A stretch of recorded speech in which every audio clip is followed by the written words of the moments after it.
Welcome to the second group session of Short and Sweet Philemon. In the last session, you studied the introduction and context of Philemon, as well as the first 7 verses. In this session, you're going to study verses 8 through 14, which is where Paul begins his request to Philemon and gets into the meat and content of his letter. In these verses, Paul begins a pretty big request of Philemon, as we said in the last video. He starts off in verses 8 and 9 by giving himself some credibility and reminding Philemon who he is. He comes to Philemon not as an authority figure, but as a friend and as a brother in Christ. As you saw in the last session, Paul began his letter with encouragement because he wanted Philemon to know that he appreciated him and that he noticed Philemon and was thankful that God placed him in Paul's life.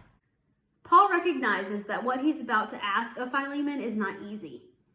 And Paul wants Philemon to know that this is not something that just your friend is asking, but this is something that Jesus requires and Jesus wants followers of him to do.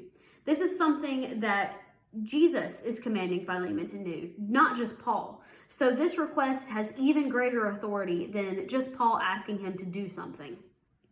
It's not Paul's authority, but it's Jesus's authority that comes first and foremost. And Paul wanted Philemon to remember this before he got into his big question.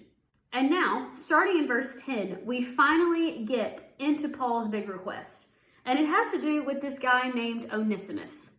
Onesimus was one of Philemon's slaves back in the day, but Onesimus escaped. And he also probably stole from Philemon in the process. So Onesimus was not Philemon's favorite guy. He betrayed him and escaped to Rome specifically. But while Onesimus was escaped and on the run, he ran into Paul. And lo and behold, Paul led him to Christ. Onesimus was now a faithful follower of Christ and a brother to Paul and a helper to Paul, someone who Paul trusted and someone who was sharing the gospel with those around him. Onesimus was completely transformed. And because Paul knows Onesimus as a brother in Christ now, Paul can now ask Philemon to welcome Onesimus back into his household. Because Onesimus is a new creation. He is a new person because he is now a believer in Christ. And Onesimus is now a brother to Philemon as well. He's not just a slave that escaped. He is someone who Philemon can welcome back into his household and welcome back into his church. So Paul asks Philemon to do exactly that, to welcome Onesimus back into his household and to forgive him. Paul is asking Philemon to show his ultimate devotion to Christ by rejecting the cultural norms of his day.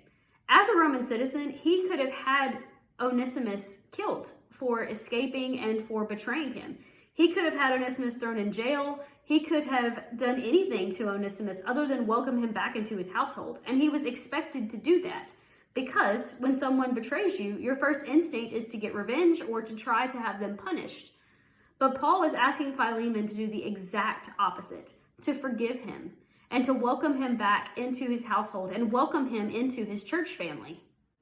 In session 3, we're going to see that Paul is not just asking Philemon to welcome Onesimus back as a slave or as a worker again, but Paul is asking Philemon to welcome Onesimus back as a brother, as a fellow believer in Jesus. Paul is asking for Philemon to welcome Onesimus, the slave who betrayed him, back as a friend, because this shows the ultimate demonstration of reconciliation that Christ gives to us. Paul is asking Philemon to bring Onesimus back and for them to be on equal standing, not just as Onesimus is coming back as someone less than, but Onesimus is being welcomed back as Philemon's brother, as Philemon's equal. And that was a big deal. And as we keep studying this book, we're going to see really why Paul wanted Philemon to do this. because it is an ultimate demonstration of what Christ did for us.